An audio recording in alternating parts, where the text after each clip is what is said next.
Welcome chess kids back to FunMasterMike's YouTube Secrets. I'm not sure how you found this video. Maybe YouTube felt like torturing you.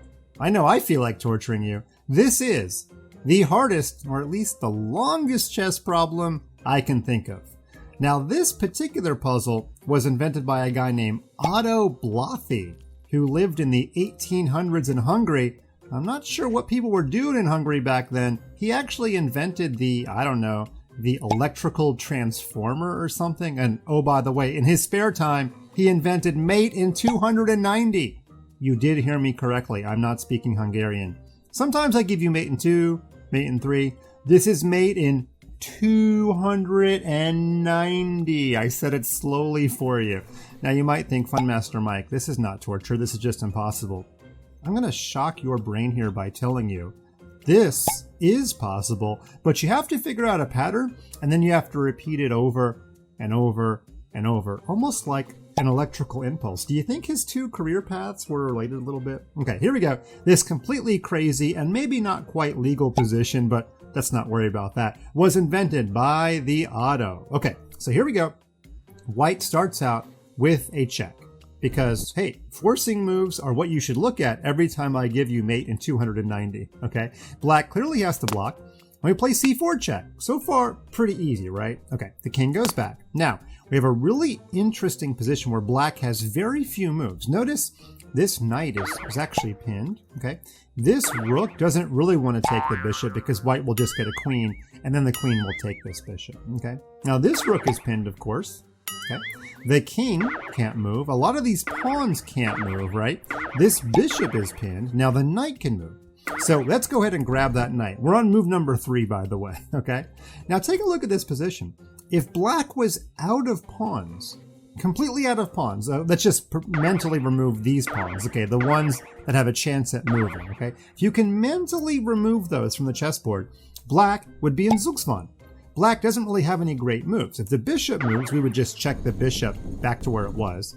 And if this bishop moves, that's kind of the key idea, we can just grab the bishop and then we'll win normally. We'll promote or we'll play king takes rook, whatever, okay? We'll clearly win in fewer than 290 moves. So white has to figure out a system to make this bishop move right when our king's here. And it's an amazing system. So black first toggles the bishop. Now, we have this position. We would just love it to be black's move because black would either have to push a pawn. He's eventually going to run out of pawn moves, I'm sure you can see. Or black has to move bishop here, which we're very happy about because we play king takes.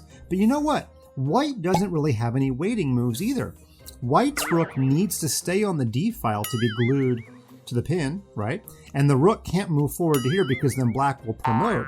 So white has to keep the bishops in place too, of course, to keep those pins. So white has to move the king. He only has one king move. But now black is able to move the bishop. And if you move your king back, the bishop moves here. So we actually need to find some sort of elaborate way to sort of waste a move. So we walk our king down the board. Black has to go back and forth with the bishop. That's pretty much all he can do. We're walking our king around.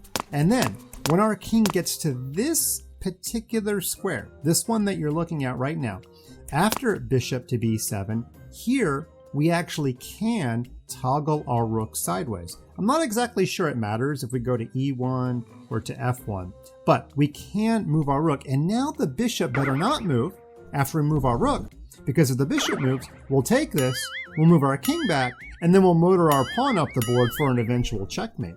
So in this position, black has to keep going back with his bishop.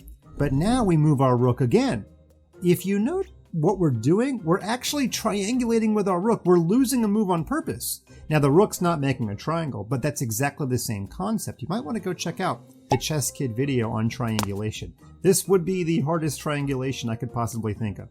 Then we move our rook back. Now you might think, FunMasterMike, we're clearly not accomplishing anything. This was clickbait torture. You're never going to get anywhere. But actually, we wasted a move with our rooks. Our rook actually moved 3 times while the black bishop moved twice.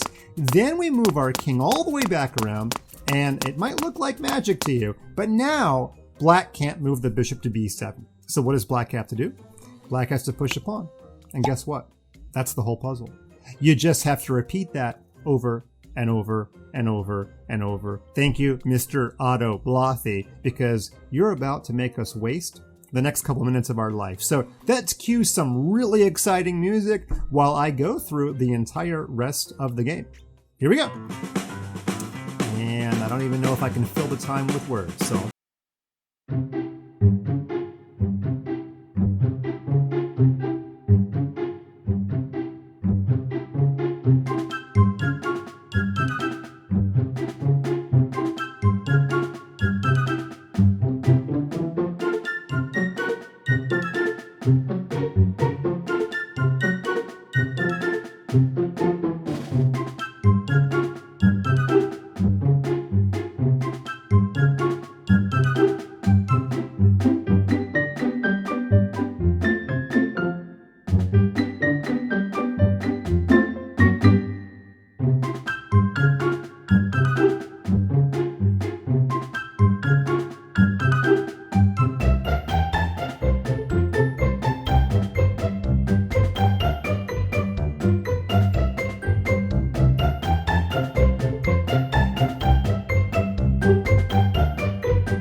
Was it good for you? Black finally had to move the bishop and our king captured. Az olyan sokáig tartott, hogy valójában megtanultam magyarul beszélni közben. And now all we have to do is basically make a promotion, which white ends up doing, and then black survives a few more moves, but after queen takes bishop, it is checkmate. Did that make you smarter? Probably not. Did it put a smile on your face? I hope so. Did you get a little bit of enjoyment out of it? Isn't that what chess is all about? So there we go, mate in 290. I'm quite sure that whatever computer you're using could not solve it. Computers don't think that far in advance, but that's the crazy mind of some chess players. If you enjoyed this, hit the subscribe button, and I promise the next checkmate will be in less than 100 moves in my next video.